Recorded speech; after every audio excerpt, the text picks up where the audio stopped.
pemirsa, memang akhir-akhir ini masyarakat Indonesia tengah digemparkan dengan keberadaan pagar laut di sejumlah titik ya. Betul banget, terutama yang sempat kemarin kan di Tangerang. Nah, ada lagi yang baru di Bekasi, Yasmin. Betul sekali. Kalau di Bekasi ini nampaknya pagar terbuat dari bambu. Kalau misalnya di Tangerang kemarin memang menimbulkan polemik terkait dengan kerugian dan juga kebermanfaatannya. Sementara untuk di Bekasi sudah dikonfirmasi oleh Pemda setempat, ini adalah untuk bagian dari visi besar penataan kawasan perairan. Oke, tapi ada yang menarik juga nih kalau misalnya pagar laut yang di Tangerang yang membentang sejauh 30 km sampai dengan saat ini masih menjadi misteri juga, Yasmin ya.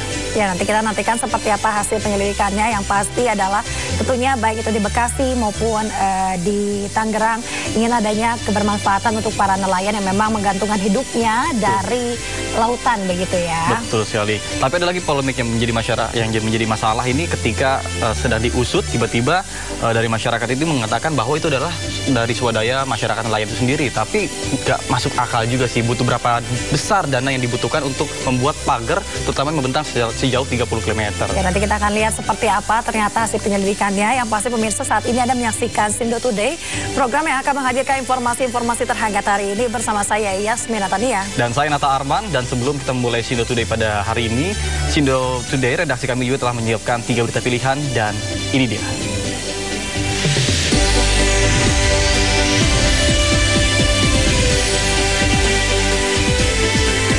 Lagi-lagi laut dipagari. Kali ini pagar laut muncul di pesisir Bekasi.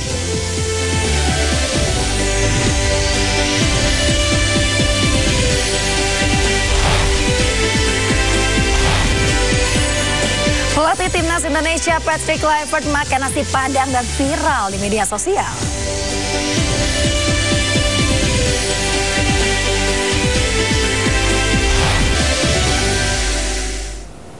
Pemirsa, kita awal informasi di Sindo Today hari ini. Longsor menerjang Jalan Trans Selatan, Kabupaten Ngada, Nusa Tenggara Timur sesaat setelah dilanda hujan deras. Tidak ada korban dalam musibah tersebut, namun akses jalan yang menghubungkan sejumlah desa terputus.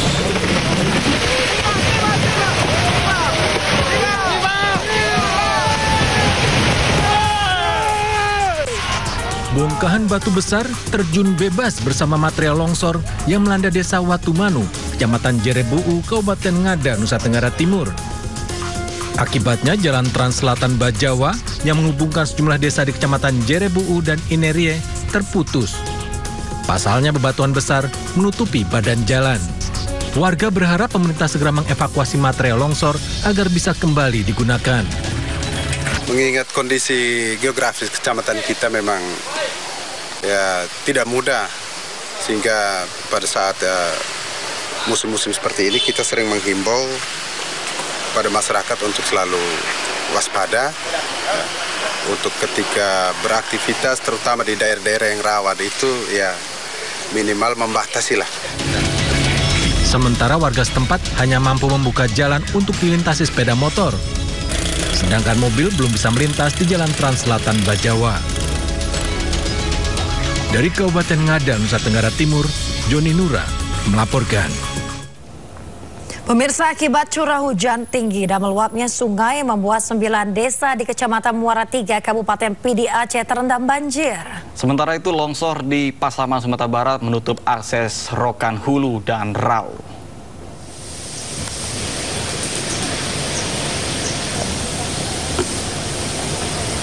Tidak hanya merendam rumah warga, banjir juga merendam area persawahan dan akses jalan warga. Ketinggian air bervariasi mulai dari 20 hingga 30 cm. Warga menguras banjir dengan mesin penyedot air. Setelah air mulai surut, warga mulai membersihkan rumah dari lumpur yang terbawa banjir. Sementara itu hujan deras menyebabkan longsor di jalan yang menghubungkan Rokan Hulu dan Rau, Pasaman, Sumatera Barat. Akibatnya akses jalan tertutup material lumpur bercampur batu dan kayu. Akibat longsor ini akses jalan tidak bisa dilewati kendaraan roda 2 maupun roda 4 selama lebih dari 7 jam. Pengendara roda 2 yang nekat menerobos genangan lumpur terpaksa dibantu warga untuk mendorong kendaraan mereka yang mogok. Akses jalan kembali normal setelah dilakukan pembersihan material longsor.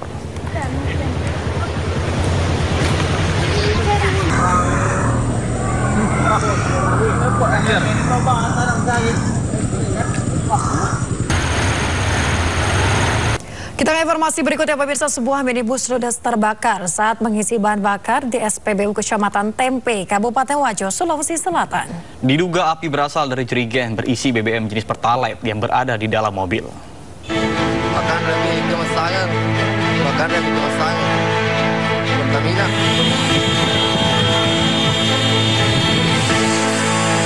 Beginilah kondisi saat api melahap sebuah mobil yang tengah mengisi bahan bakar di SPBU Ame Sangeng Sengkang, Kecamatan Tempe, Kabupaten Wajo, Sulawesi Selatan, Selasa siang.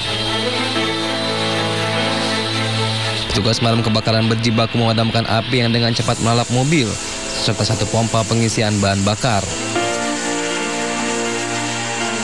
Percikan api berasal dari jok belakang mobil yang ternyata berisikan jerigen BBM jenis Pertalite. Diduga penyebab kebakaran terjadi akibat arus pendek listrik pada mobil. Api berhasil dipadamkan setelah 3 unit damkar Wajo diterjunkan ke lokasi. Yang terjadi di sini kebakaran satu pompa itu terbakar karena adanya mobil yang sementara pengisian. Nah, itu tiba-tiba ada api. Saya perkirakan kalau saya mungkin korslet atau apa sementara dalam penyelidikan. Ya. Tapi dugaan sementara Pak? Kita belum bisa pastikan nanti penyidiknya yang. Dari hasil pantauan sementara Pak, penyebab kebakaran sendiri Pak dari hasil pantauan sementara Pak? Itu hasil pemantauan sementara dalam olah TKP, dalam barang yang ditemukan di mobil itu ada jerigen berisi dengan Pertalite, kemudian ada HP. Tak ada korban jiwa dalam insiden tersebut. Kerugian diperkirakan mencapai ratusan juta rupiah. Guna kepentingan penyelidikan, pihak kepolisian Polres Wajo telah mengamankan barang bukti dan memasang garis polisi di lokasi kejadian. Dari Kabupaten Wajo, Sulawesi Selatan, Amnar Sengkang, iNews melaporkan. Pemirsa, rumah polisi yang meledak dan menewaskan 2 orang di Mojokerto, Jawa Timur ternyata menyimpan bahan peledak petasan. Penyidik kepolisian masih menyelidiki kenapa anggota polisi bernama Aibda Maryadi menyimpan bahan peledak petasan di rumahnya. Jajaran kepolisian Resor Mojokerto bersama Laboratorium Forensik dan Bitdokes Polda Jawa Timur menyampaikan penyebab terjadinya ledakan di rumah anggota polisi di Desa Sumolawang, Kecamatan Puri, Kabupaten Mojokerto, Jawa Timur akibat bahan petasan. Ledakan dipicu suhu panas di ruang penyimpanan bahan petasan. Dari olah TKP, polisi menemukan sisa oksidator dan klorat yang merupakan bagian dari isian dari bahan peledak kembang api di kamar pemilik rumah. Kenapa itu sangat rentan? Karena jenis klorat itu termasuk bahan peledak jenis low explosive, jadi dia akan sangat rentan sekali jika kontak dengan panas, gesekan, benturan, atau getaran. Jadi itu sangat rentan sekali. Jadi nanti pemicu panas itu didapat nanti akan kita dalami lebih lanjut, dan bukti-bukti yang akan kita dalami lagi di laboratorium forensik. Hingga kini penyidik kepolisian masih memeriksa Aibda Maryadi, anggota Polsek Dilanggu, sang pemilik rumah yang meledak. Polisi belum menetapkan tersangka dan statusnya masih sebagai saksi. Polisi belum mau menjelaskan alasan Aibda Maryadi menyimpan bahan peledak petasan di rumahnya. Kami Polres Mojokerto tidak pandang bulu, senada dengan apa yang diperintahkan dari pimpinan. Polri tidak pandang bulu dalam melakukan penegakan hukum. Kalau itu memang terbukti kelalaian anggota Polri, kami akan tindak tegas, baik itu secara peradilan umum ataupun kode etik profesi Polri. Kapolres Mojokerto menegaskan pihaknya tidak segan-segan melakukan tindakan berupa sanksi kode etik profesi maupun pelanggaran hukum terhadap anggotanya yang bersalah. Sementara itu pemirsa, sehari pasca ledakan rumah milik polisi di Desa Sumolawang, Kecamatan Puri, Kabupaten Mojokerto, warga yang terdampak mulai membersihkan rumah. Warga gotong royong bersihkan jalanan dari puing-puing material bangunan.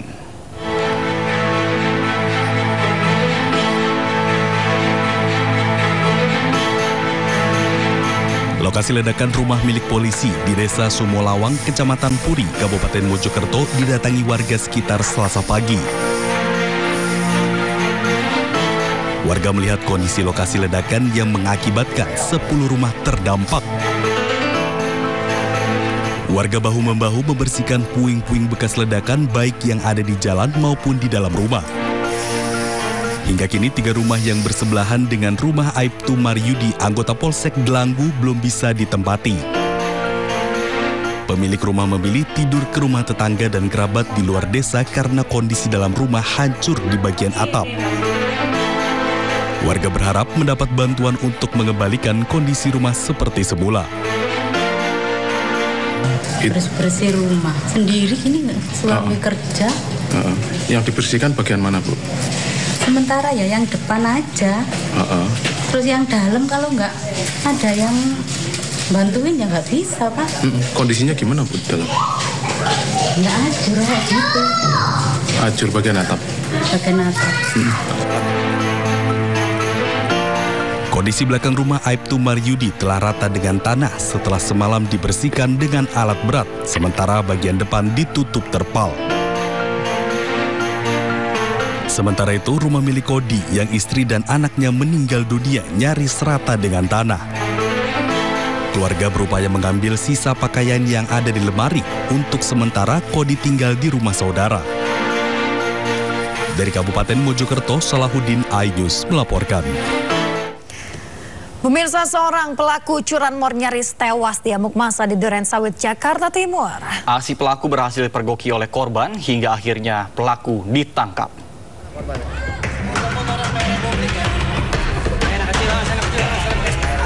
Pria berinisial A, pelaku curanmor tak berkutik saat diinterogasi warga usai tertangkap mencoba menggasak 1 unit sepeda motor jenis Petik di Jalan Haji Maisin, Klender, Durensawit, Jakarta Timur. Auri, Pak. Auri mana? Auri, kalau nggak. Pelaku pun mendapat bau mentah oleh warga yang geram dengan ulahnya. Aksi pelaku gagal setelah korban memergoki pelaku dan sempat terjadi aksi tarik-tarikan sepeda motor. Korban pun berteriak meminta bantuan hingga akhirnya pelaku berhasil ditangkap. Dalam aksinya, pelaku memanfaatkan kunci motor korban yang masih menyantol. Pakai alat apa? Kuncinya handle, Pak. Kuncinya handle. Lagi parkir. Berapa kali?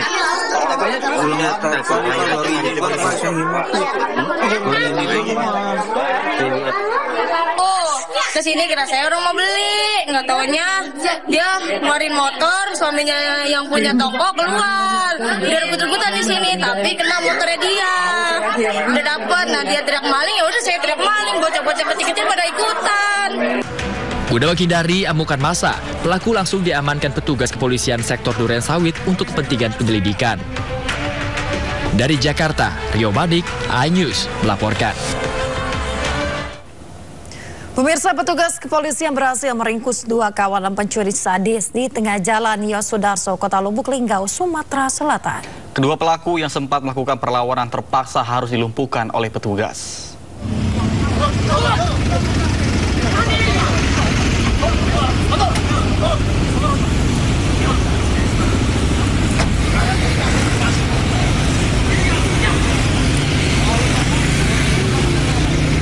Dua kawanan pencurian sadis antara lintas provinsi yang sedang menyetir ditangkap petugas kepolisian di Jalan Yosudarso, Kota Lubuk Linggau, Sumatera Selatan. Kedua pelaku ialah Febriansyah, 25 tahun, dan Nopi Irawan, 24 tahun, yang merupakan mantan residivis dan merupakan komplotan pencurian lintas Sumatera.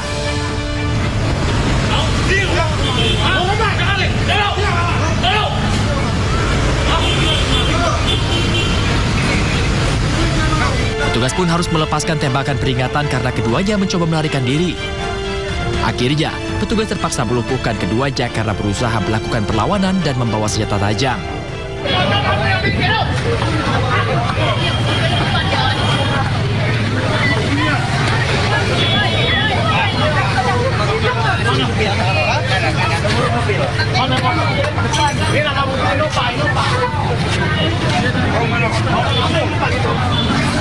Penangkapan kedua pelaku dilakukan setelah polisi mendapatkan informasi mereka hendak melakukan pencurian sepeda motor milik nasabah bank. Dari beberapa laporan kita dapat bahwa mereka ini juga diduga ada melakukan tindak pidana di daerah Polda Bengkulu. Spesialis apa ini? Spesialis variasi mereka ini, Abang Curanmor 3C. Spesialis 3C. Dari kedua pelaku ditemukan barang bukti senjata tajam, paku untuk mengepeskan ban motor korbannya, dan juga pecahan busi.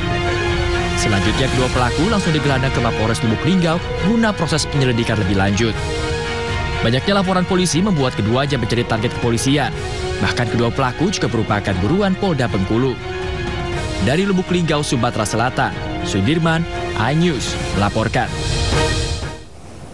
Kita ke informasi lainnya, pemirsa, 2 warga Rusia ditangkap polisi karena terlibat praktik prostitusi di Bali. Jaringan itu menawarkan PSK dari 129 negara secara online.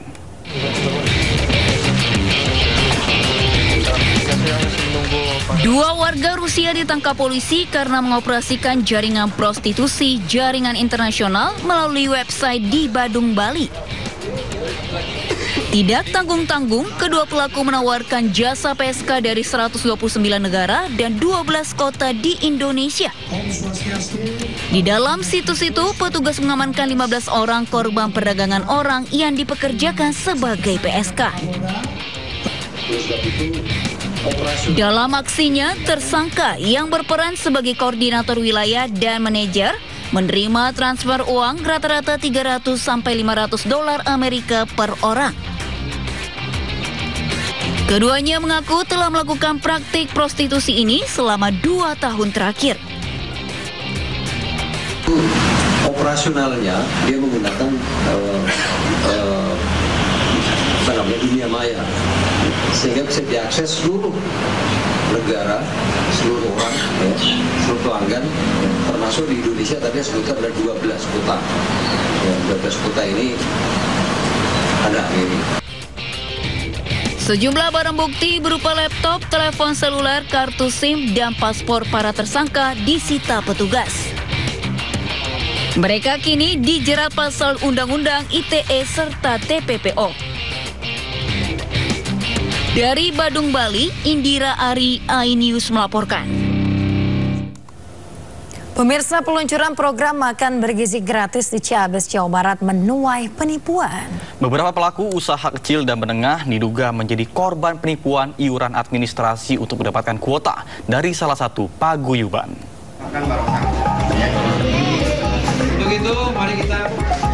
Program makan bergizi gratis di Kabupaten Ciamis menuai masalah. Adanya beberapa pelaku usaha kecil dan menengah atau UMKM yang menjadi korban penipuan iuran administrasi untuk mendapatkan kuota program tersebut yang dilakukan salah satu paguyuban.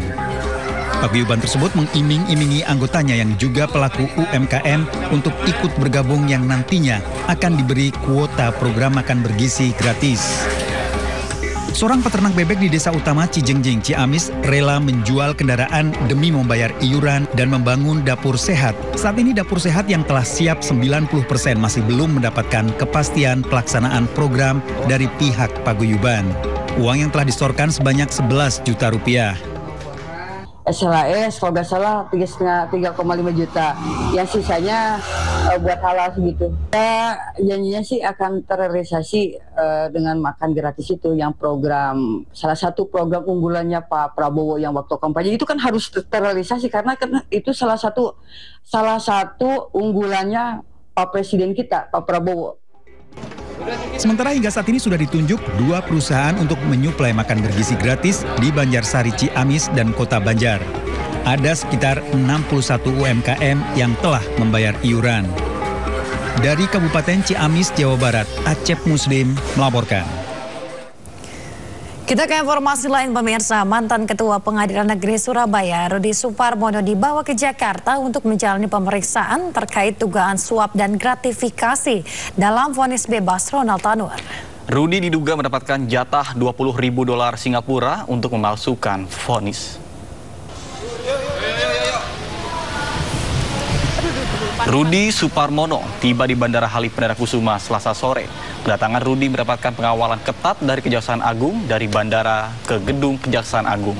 Rudi disebut mendapatkan jatah $20.000 Singapura atau 237 juta rupiah guna memuluskan vonis bebas untuk Ronald Tanur atau putra anggota DPR RI sekaligus tersangka pembunuh kekasihnya, Dini Sera. Rudi belum menerima uang tersebut karena masih berada di tangan hakim sidang kasus tersebut. Perintah Erintuah Damanik, namun Kejagung tetap memeriksa Rudi.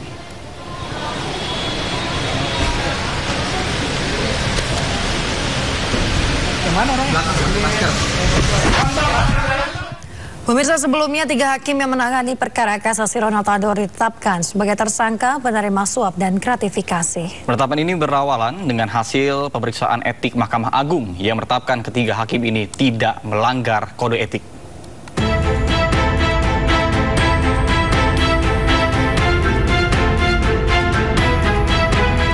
Pasca vonis bebas Ronald Tanur, Kejaksaan Agung menetapkan 3 hakim yang menangani perkara ini, yakni Erintuah Damanik, Mangapul, dan Heru Hanindyo sebagai penerima suap dan gratifikasi dalam vonis bebas Ronald Tanur. Total ada 6 yang ditetapkan sebagai tersangka atas kasus dugaan gratifikasi putusan bebas Ronald Tanur di PN Surabaya. Mereka adalah 3 majelis hakim yang memutus perkara mantan pejabat MA Zarof Richard dan ibu serta pengacara Ronald Tanur. Dari penangkapan maklar kasus sekaligus mantan pejabat Mahkamah Agung Zarof Richard diduga ada permufakatan jahat untuk menyuap majelis hakim kasasi perkara Ronald sebesar 5 miliar rupiah agar putusannya menguat vonis bebas Majelis Hakim PN Surabaya. Temuan Kejaksaan Agung berbanding terbalik dengan putusan Mahkamah Agung yang menyatakan ketiga hakim tersebut tidak melanggar kode etik. Tim pemeriksa Mahkamah Agung menilai tidak ada pelanggaran etik oleh Majelis Hakim Agung yang memutus perkara kasasi Gregorius Ronald Tanur. MA menggelar pemeriksaan tersebut pasca sorotan tajam terhadap putusan kasasi perkara yang membebaskan Ronald Tanur. Memeriksa para saksi, para terkait dan terlapor, serta dokumen-dokumen yang relevan. Dari pemeriksaan tidak ditemukan pelanggaran KEPPH yang dilakukan oleh Majelis Kasasi perkara nomor 1466 Kapit 2024 sehingga kasus dinyatakan ditutup. Sebelumnya, Gregorius Ronald Tanur divonis bebas oleh Majelis Hakim Pengadilan Negeri Surabaya pada Juli 2024 dalam kasus penganiayaan hingga mengakibatkan meninggal dunia terhadap kekasihnya, Dini Sera Afrianti. Tim Liputan iNews melaporkan. Terima kasih Anda masih bersama kami di Sindo Today pemirsa. Diduga akibat tali kapal putus, sebuah kapal tongkang pengangkut batu bara di Samarinda, Kalimantan Timur hilang kendali. Kapal tongkang bahkan menabrak kafe di tepi Sungai Mahakam hingga porak-poranda. Lepas talinya. Sebuah kapal pengangkut batu bara ini hilang kendali. Di tengah hujan tinggi, kapal ponton ini bahkan menabrak sebuah kafe yang berada di pinggir Sungai Mahakam di Jalan Haji Jahrat, Samarinda, Kalimantan Timur. Akibatnya bagian dapur kafe ini porak-poranda. Pengunjung dan karyawan pun sempat panik berlarian menyelamatkan diri. Sejumlah pengunjung bahkan mengalami syok. Diduga kapal mengalami tali putus di tengah hujan tinggi dan angin kencang hingga hilang kendali. Memang posisi pontonnya itu beda dari sini ya, jadi kita berdua lagi lumayan agak sama, tiba-tiba mungkin kesalahan dari mereka atau apa gitu, talinya putus dan tiba-tiba nabrak, jadi kita pada lari keluar semua. Kini pihak pengelola kafe menuntut ganti rugi. Pasalnya akibat insiden ini kerugian mencapai ratusan juta rupiah. Dari Samarinda, Kalimantan Timur, Ardi Wirya, iNews melaporkan.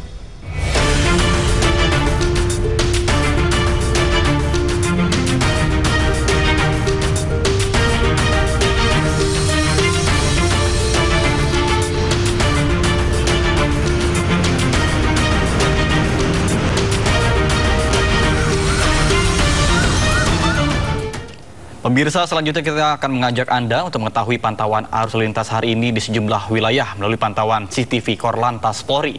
Dan kita akan bergabung dengan Brigadir Medina di studio NTMC Polri. Halo Brigadir Medina, bagaimana pantauan arus lalu lintas di sejumlah titik di wilayah Indonesia melalui pantauan CCTV saat ini?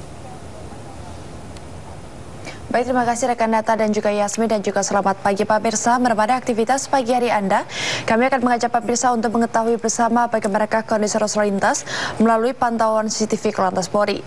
Untuk yang pertama di kawasan Simpang Coca-Cola Cempaka Putih, Jakarta Timur.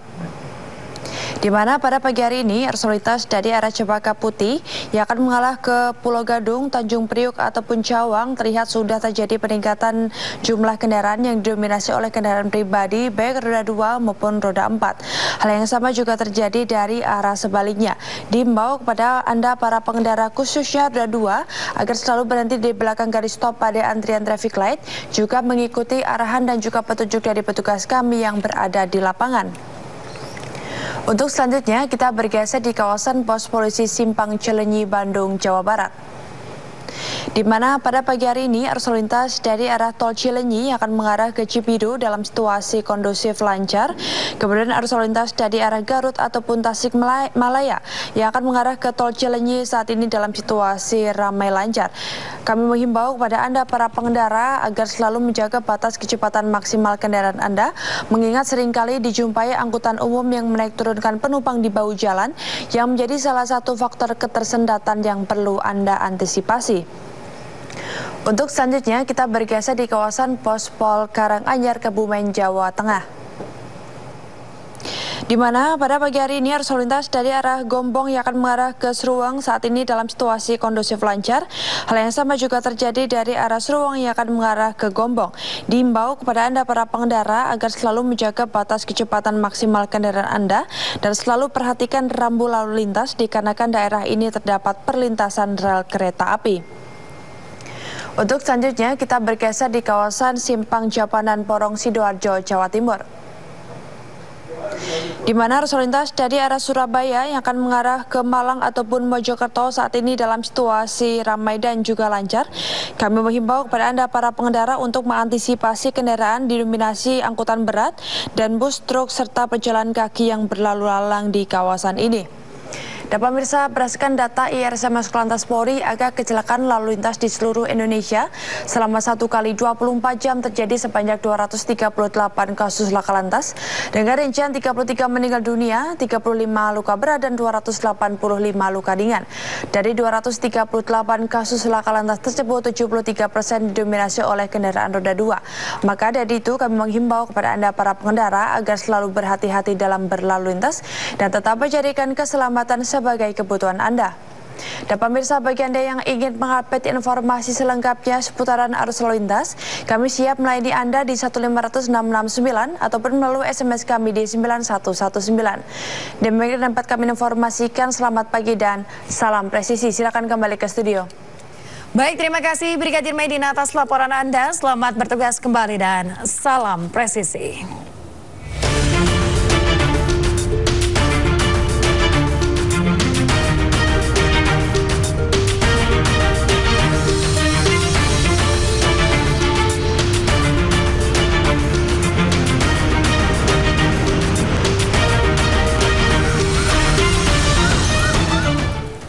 Informasi lainnya pemirsa, setelah viral pagar laut di kawasan Tangerang, kini muncul pagar laut di kawasan Laut Tarumajaya, Bekasi, Jawa Barat. Ya, keberadaan pagar laut di lokasi ini pun menyulitkan bagi para nelayan yang hendak mencari ikan.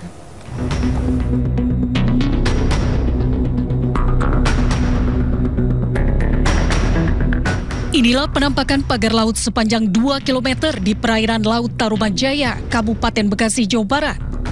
Pagar bambu yang membentang dari tepi pantai menuju laut ini viral di jejaring media sosial. Keberadaan pagar laut tersebut dikeluhkan para nelayan di wilayah Tarumajaya. Para nelayan mengaku hampir kehilangan mata pencarian karena menurunnya tangkapan ikan secara signifikan berkurang sejak pagar laut dibangun 6 bulan lalu. Selain itu, pagar laut juga membuat nelayan harus berputar jauh untuk dapat mencari ikan lantaran jalur pencarian ikan mereka terhalang pagar laut. Ini area lahan mata pencaharian nelayan pesisir utara Bekasi, khususnya Tarumajaya. Dan ini sudah sangat jauh, tadi kita sudah menempuh jarak beberapa kilometer tengah sini, dan itu ternyata masih jauh. Masih ada, masih di baru-baru itu di tengah sana. Dan ini sangat merugikan nelayan yang ada di Tarumajaya khususnya dan Bebelan yang ada di Utara Bekasi, karena ya mereka sudah kesulitan. Sementara itu, Kepala UPTD Pelabuhan Perikanan Muara Ciasem Dinas Kelautan dan Perikanan Provinsi Jawa Barat, Ahman Kurniawan, membantah pagar bambu yang terbentang 2 km di Laut Tarumajaya merupakan pagar misterius. Dirinya menjelaskan, pagar bambu tersebut merupakan proyek kerjasama Dinas Kelautan dan Perikanan Provinsi Jawa Barat dengan pihak swasta, di mana pagar dibangun sebagai pembatas wilayah antara dua perusahaan swasta yang sekaligus sebagai alur pelabuhan yang rencananya akan dibangun. Jadi perlu kami sampaikan di sini bahwa di perairan Paljaya khususnya ada pembangunan alur pelabuhan, di mana pembangunan alur pelabuhan ini merupakan tindak lanjut dari adanya perjanjian kerjasama antara pihak Pemprov Jabar dengan salah satu perusahaan yaitu PT Tunas Ruang Pelabuhan Nusantara atau TRPN, di mana di dalam perjanjian kerjasamanya itu pihak TRPN menyanggupi di dalam penataan kawasan pelabuhan perikanan, yaitu di Satuan Pelayanan Pangkalan Pendaratan Ikan atau PPI Paljaya. Dinas Kelautan dan Perikanan mengklaim telah mensosialisasikan rencana pembangunan pelabuhan Nusantara kepada para nelayan. Dari Kabupaten Bekasi, Jawa Barat, Ahmad Jauhari Lutfi, iNews melaporkan. Sementara itu pemirsa, sejumlah nelayan mendesak Kementerian Kelautan dan Perikanan untuk segera membongkar pagar laut yang berada di perairan Laut Pesisir Utara, Kabupaten Tangerang. Mereka mengancam akan membongkar paksa pagar laut jika pemerintah tidak segera melakukan pembongkaran.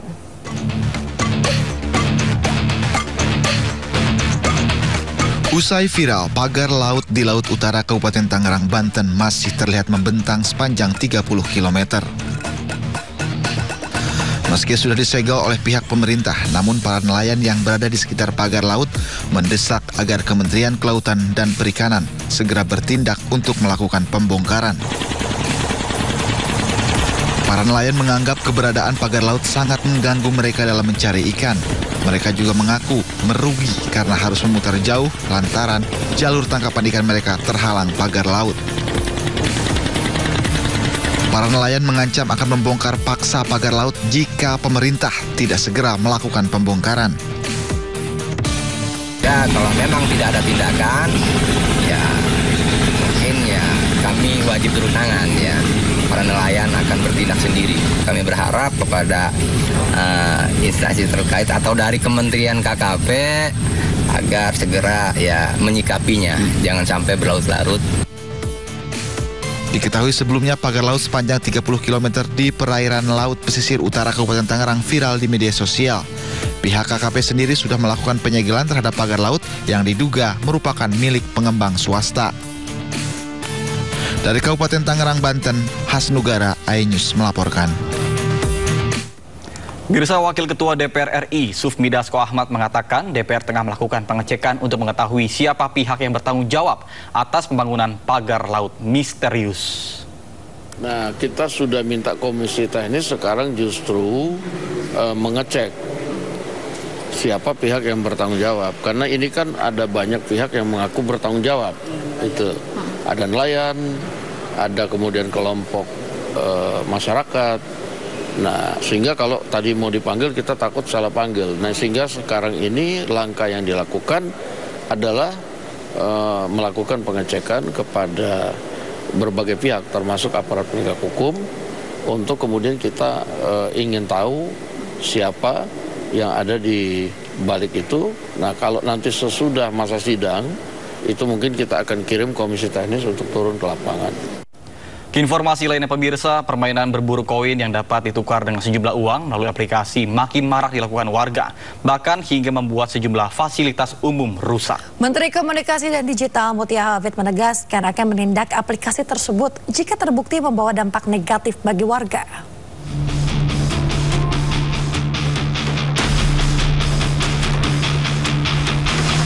Fenomena berburu koin jagat ini telah terjadi di berbagai kota besar seperti Jakarta, Bandung, Surabaya, dan Bali. Koin jagat disebar di sejumlah tempat seperti di taman kota. Para pemburu koin tak peduli pagi, siang, atau malam, bahkan seakan tak mempedulikan keselamatan diri sendiri dan orang lain. Hal ini lantaran aplikasi koin jagat membuat challenge, di mana pengguna bisa menemukan informasi keberadaan koin dengan mengajak teman untuk daftar aplikasi dan mencari koin bersama yang memiliki nilai tukar uang berbeda-beda. Sayangnya, aksi berburu koin ini berdampak pada rusaknya sejumlah fasilitas umum. Tak hanya di sekitar taman, warga juga mencari koin di tepi jalan hingga berjam-jam. Fenomena pencarian koin jagat ini membahayakan anak-anak dan bisa merusak fasilitas publik. Menteri Komunikasi dan Digital Mutia Hafid menegaskan pihaknya akan mengkaji aplikasi tersebut jika bertentangan dengan aturan dan berdampak negatif bagi warga. Maka pihaknya akan menindak aplikasi tersebut. Ya, kita akan pelajari dulu, nanti tentu juga ini di bawah Pak Alex, Dirjen Pengawasan Ruang Digital, untuk dipelajari apa sebetulnya aplikasi ini, kerugian seperti apa dampaknya, kemudian juga aturan-aturan mana yang bertentangan dengan undang-undang ataupun aturan yang ada, untuk kemudian kita ambil langkah tegas jika ada pelanggaran terhadap peraturan dan juga perundang-undangan yang berlaku. Akibat dampak yang muncul dari aksi berburu koin ini, polisi tak segan untuk memproses hukum apabila ada masyarakat yang merasa dirugikan. Saat ini cukup marak di berbagai kota, ada sekelompok orang yang mencari koin melalui aplikasi atau dari aplikasi jagat atau koin jagat. Ini kami mengimbau untuk melakukan kegiatan tersebut dengan baik, ramah lingkungan, tidak merugikan orang lain, tidak merusak, dan lain sebagainya ya. Selain itu, jika permainan ini terus meresahkan masyarakat, kepolisian juga akan memanggil pembuat game aplikasi koin jagat ini. Tim Liputan iNews melaporkan. Keinformasi lainnya pemirsa, Presiden Prabowo Subianto bertemu dengan aktor laga senior Hollywood, Steven Seagal di Jakarta. Menurut Wakil Menteri Komunikasi dan Digital, Angga Raka Prabowo, keduanya merupakan teman lama. Pemirsa, pertemuan teman lama yang mana momen akrab ini terjadi di sebuah tempat di Jakarta usai Presiden Prabowo Subianto menghadiri pertemuan makan siang yang salah satunya bersama Angga Raka. Menurut Wamenkom DG itu, Prabowo dan Seagal merupakan teman lama sejak 35 tahun lalu. Disinyalir keduanya pernah berhubungan terkait pelatihan bela diri. Steven Seagal merupakan salah satu aktor laga Hollywood pemegang sabuk hitam Aikido yang telah membintangi puluhan judul film. Menariknya pemirsa, sebelum secara tidak sengaja bertemu dengan Prabowo Subianto, Seagal lebih dulu bersua dengan Titi Soeharto di Bali pada awal Januari lalu. Titi menulis jika dirinya dan Seagal telah berteman sejak 20 tahun yang lalu. Sementara dari laman Instagramnya, Seagal diketahui berada di Bali bersama keluarganya sejak 25 Desember 2024.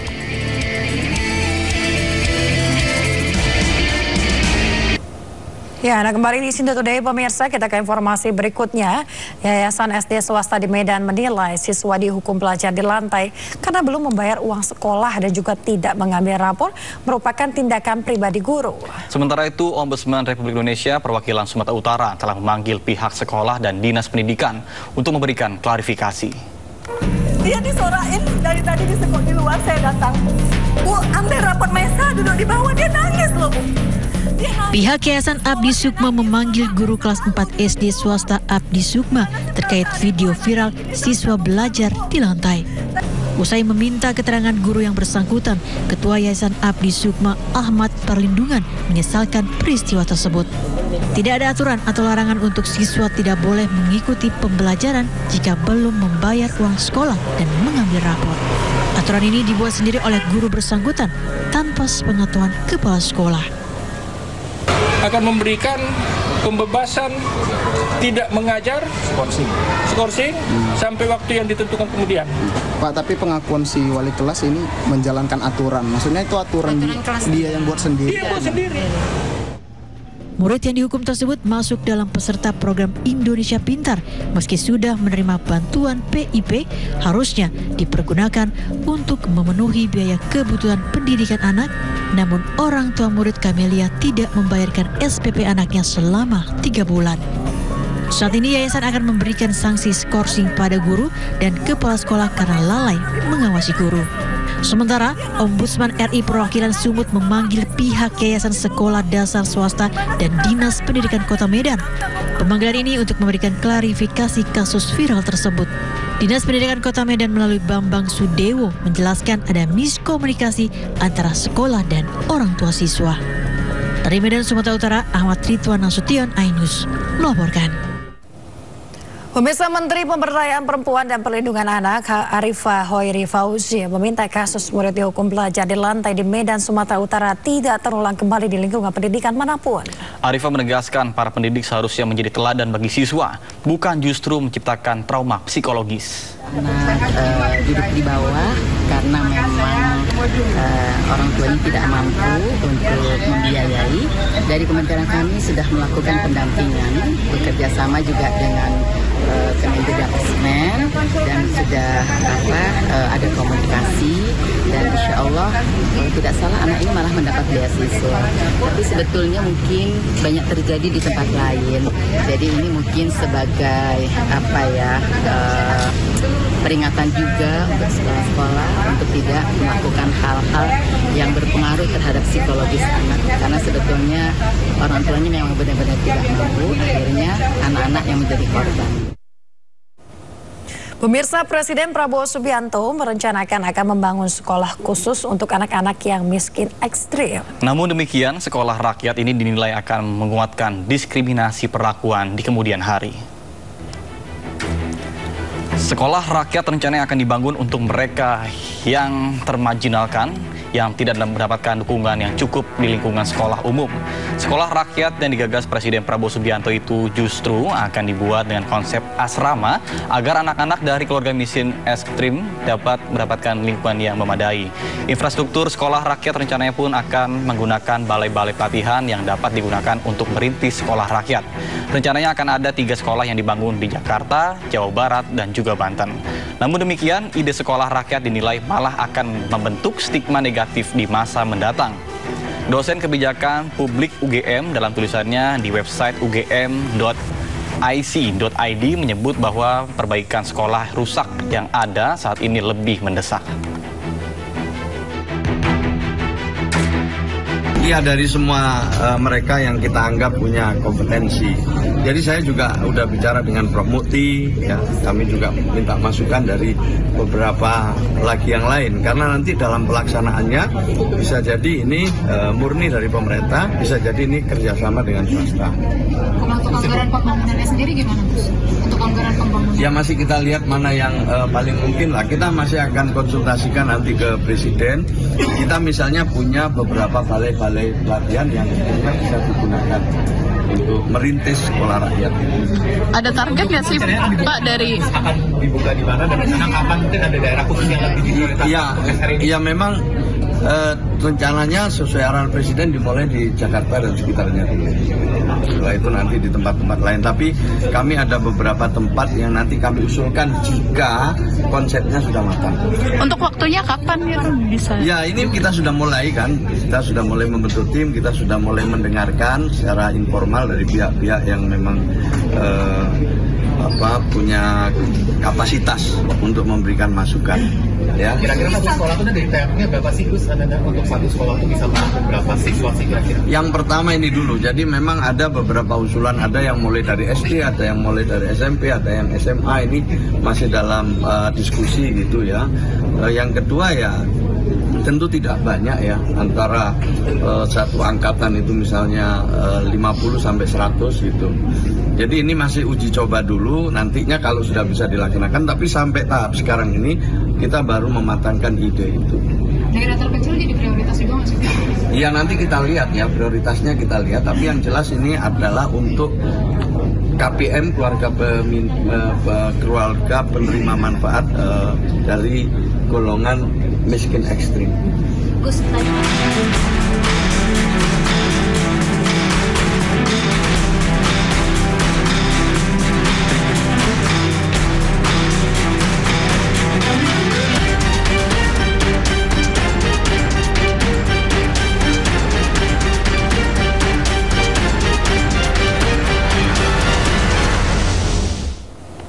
Pemirsa, harga semua jenis beras di Pasar Curug Agung Padalarang, Bandung Barat, Jawa Barat naik karena petani gagal panen. Mahalnya harga beras banyak dikeluhkan oleh pembeli. Harga beras di Pasar Curug Agung Bandung Barat untuk semua jenis beras baik medium maupun premium mengalami kenaikan. Harga beras termurah dijual dengan Rp13.500 sampai Rp14.000 per kilogram. Sementara beras premium dijual dengan harga Rp16.000 per kilogram. Menurut para penjual beras, mahalnya harga akibat cuaca ekstrim dan petani gagal panen di sejumlah daerah. Akibatnya sebagian petani mengalami gagal panen menyebabkan berkurangnya pasokan beras. Kenaikan harga beras ini sudah terjadi sejak 2 pekan lalu karena pasokan berkurang. Ini ada kemungkinan naik lagi nggak beras? Naik terus karena nggak ada lahan untuk panen. Itu yang 16.000 asalnya berapa itu harganya Pak? 15.000 yang premium itu ya Pak ya? Oke. Yang aturnya yang sebagian diganti-ganti lah gitu ya. Bu, harapan ke pemerintah? Nggak pernah dicampur kalau beras harus ya. Tanya ini kan supaya pengen murah. enteng. Gitu ya. Iya. Ini berat sekali dengan beras karena bukan beras saja yang naik ya Bu ya? Iya. Oke. Bahan-bahan seperti minyak, telur kan, terigu, sayuran, semua. Ya. Warga berharap mahalnya harga beras tidak terjadi dalam jangka panjang karena akan merugikan, khususnya masyarakat kecil. Hingga kini, pemerintah belum menggelar operasi pasar. Dari Bandung Barat, Jawa Barat, Yuwono Wahyu melaporkan. Pemirsa, Menteri Keuangan mencatat pendapatan negara tumbuh positif di tengah moderasi harga komoditas. Meskipun sempat terkontraksi pada semester pertama, kinerja pendapatan negara tercatat tumbuh positif 2,1% secara tahunan. Menteri Keuangan Sri Mulyani Indrawati mengungkapkan pendapatan negara di tahun 2024 tumbuh positif sebesar 2,1% secara tahunan. Tercatat hingga akhir tahun 2024, kinerja pendapatan negara mampu mencapai Rp2.842,5 triliun atau 101,4% dari target APBN. Dalam catatan Kementerian Keuangan, capaian pendapatan negara meliputi penerimaan pajak sebesar Rp1.932,4 triliun atau naik 3,5% secara tahunan. Penerimaan dari kegiatan kepabeanan dan cukai sebesar Rp300,2 triliun atau naik 4,9% secara tahunan. Dan penerimaan negara bukan pajak atau PNBP sebesar Rp579,5 triliun atau 117,8% dari target APBN. Menteri Keuangan Sri Mulyani menegaskan dari sisi perpajakan dan bea cukai, capaian penerimaan ditopang oleh kinerja perekonomian yang resilient, efektivitas reformasi perpajakan dan peningkatan kinerja ekspor impor. Penerimaan kita dalam hal ini kembali mengalami pemulihan sesudah tertekan sangat besar atau hebat pada semester 1. Dari sisi belanja tumbuh sehat di 7,3%, bahkan kementerian lembaga tumbuhnya double digit di 11%. Ini karena di tahun 2024 kita merespons banyak sekali shock dengan melakukan additional spending, tambahan belanja. Kita masih mampu menjaga inflasi di 1,57, terutama kontribusi volatile food yang mulai mereda. Di sisi lain untuk penerimaan negara bukan pajak, peningkatan kinerja BUMN dan Badan Pelayanan Umum atau BLU menjadi faktor pendukung utama.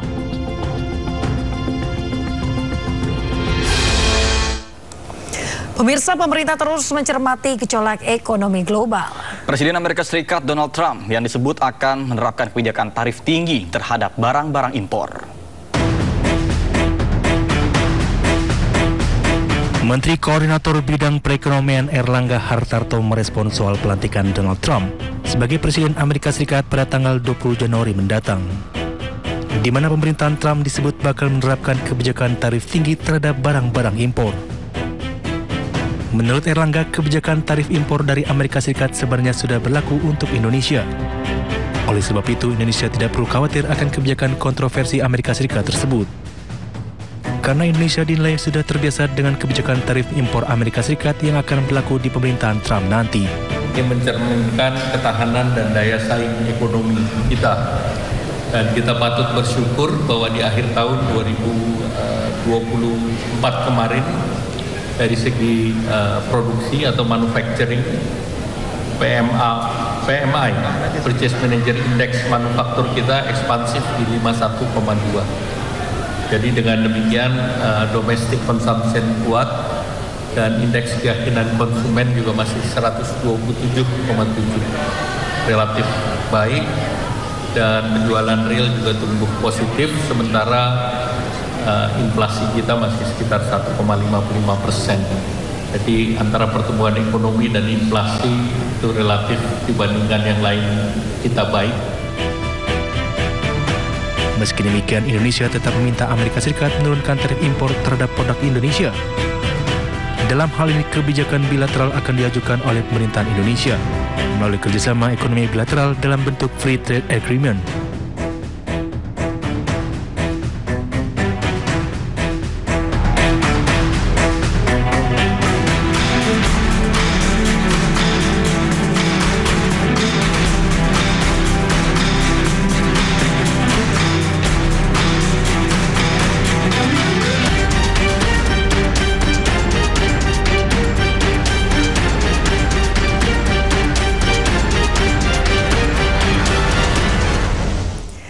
Ya, Nata dan juga pemirsa, tidak hanya kita yang suka dengan nasi Padang, tetapi pelatih timnas Indonesia yang baru Patrick Kluivert juga nyobain makan nasi Padang. Dalam video yang viral ini di media sosial, Kluivert tampak antusias menikmati hidangan khas Minang tersebut.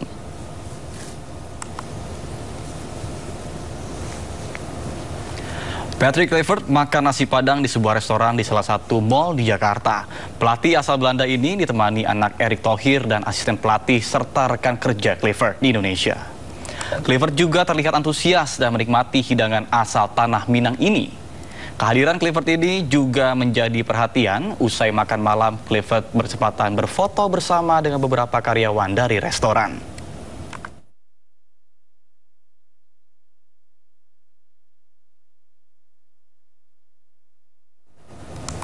Pemirsa, dalam dialog rakyat bersuara yang dipandu Aiman Wicaksono, terungkap isu keretakan antara pemain dengan Shin Tae-yong mencuat di balik pemecatan Shin Tae-yong.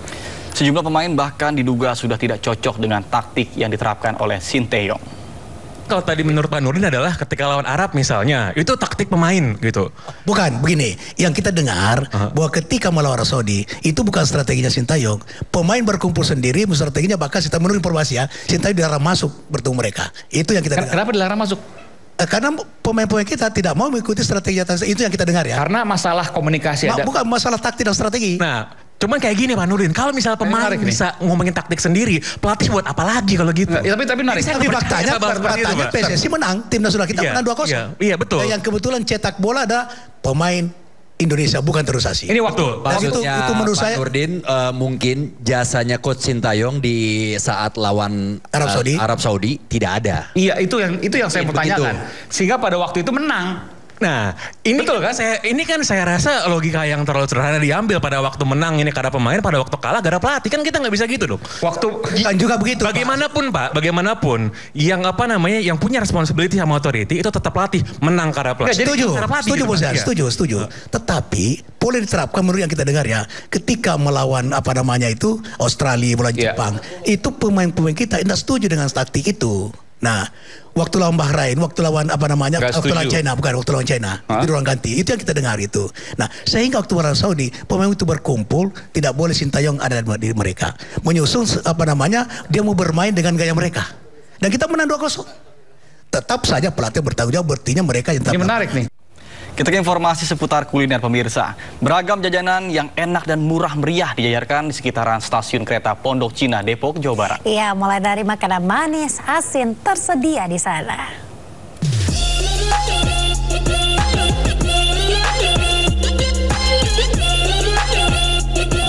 Udah pada tahu belum kalau sekitaran stasiun Pondok Cina kita bisa jalan-jalan sambil kulineran sepuasnya?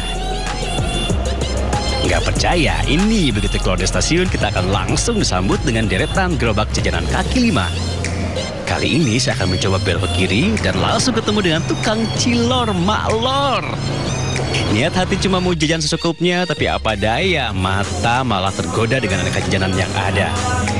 Akhirnya saya pun mampir ke tukang sempol. Selain enak, harganya itu loh yang membuat gak tahan. Cuma Rp1.200 per tusuk.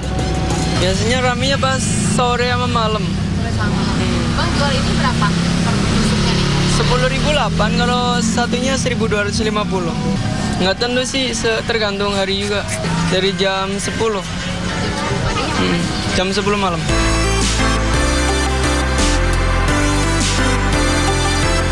Tak jauh dari tukang sempol, indera penciuman kembali tergoda dengan bakpao hangat yang masih ngebul.